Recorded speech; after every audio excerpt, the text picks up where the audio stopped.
Okay, so today we're going to be talking about long-term versus short-term rentals in Barcelona. First of all, just to clarify, short-term is two categories. Category 1 is 1 to 3 months. Category 2 is the 11-month standard contract. Long-term would be more than 1 year, okay?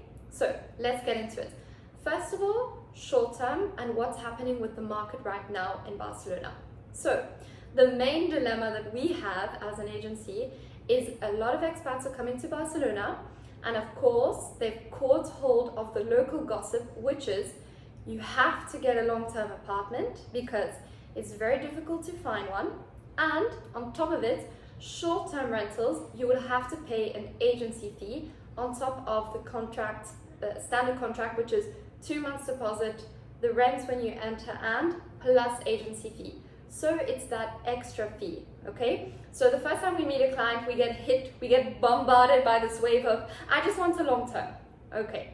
The dilemma we have with long term, and we are always fully transparent, is that right now the market in Barcelona, and I'm talking central Barcelona, I would say around 10% is long term, okay?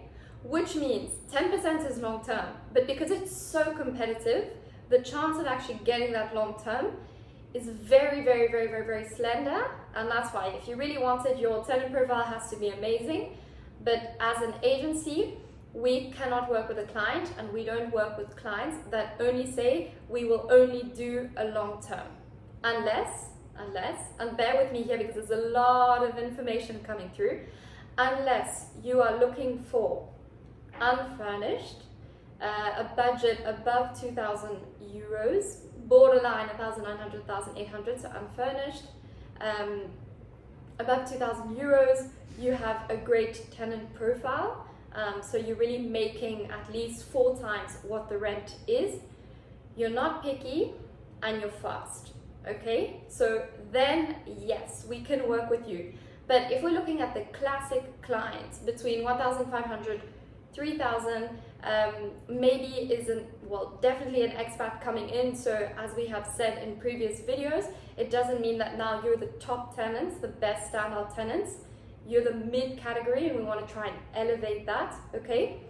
But because 90% of the market is that standard 11-month contract with an agency fee, if you're coming to Barcelona and you're looking for furnished between, let's say, 1,500 to 5,000 euros, which is the classic, let's say the most competitive market, you need to consider an 11-month contract. And if you get so caught up in the agency fee, you're going to be hitting yourself against the wall, because you're going to be trying to be chasing a long-term apartment that is so competitive, and yeah, it's not pretty. We don't want to see that for our clients, and that's why we say from the beginning, if we can get you a long-term contract, phenomenal, fantastic, drinks on you, okay? But we're going to go for the standard 11-month contract.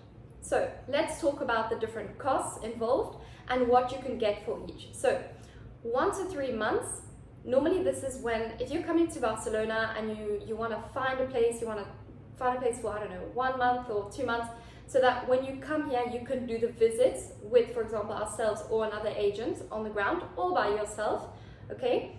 There are certain things that we would suggest you do so that you don't pay that classic agency fee. Because for a 1 to 3 months, you could get, for example, a touristic rental, or there's other platforms like we use Home Club, sometimes we use Blue Ground, sometimes we use little agencies. There's one called Estancias Temporales. We have a lot of different contacts on the ground, because for those short-term apartments, 1 to 3 months, right?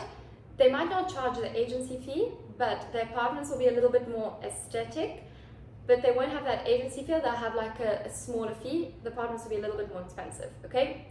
It actually weighs out, okay? But that's step 1. 1 to 3 months, agency fee. Then you have 11 months, and then you have long term. So the costs involved. For short term, and that's 1 to 3 months and 1 to 11 months, okay? You will have these costs. Standard contract, 2 months deposit. If you have a pet, they might add another one, okay? Or, for example, quite a few of the most the more elevated, the more luxurious agencies will add another one. Why? Because they're using top quality products and they've had problems in the past. Then you will have the agency fee, which is either 10% of the annual rent plus 21% VAT, or 1 month's rent plus 21% VAT. And then you will have the rent when you enter. So one of the questions we actually often get asked in Barcelona is, how does rent work? Like, does it work that you pay for a full month, so you have to start in the month? No, Barcelona, you can enter on the most random date. You can enter on the 8th, on the 21st, on the 19th, on the 5th, and then you just pay the rest of the month. Okay, so standard contract, 2 months deposit, potentially 3 if you have a pet, mascota, as we say in Spain, the rent, and the agency fee. Okay, long-term contract, you would have 2 months or 3 months rent. Normally, if it's unfurnished, sometimes, and an elevated upscale apartment, they would ask for 3, and then the rent when you enter. Okay, so that's the main difference. Long term, the other big difference apart from that agency fee is, of course, you will have a contract for, it could be up to 10 years, and normally standard practice is that it would be a 1-year minimum stay. Okay, but that you need to check, because some apartments might have a 2-year minimum stay and some of them might have a 6 months minimum stay.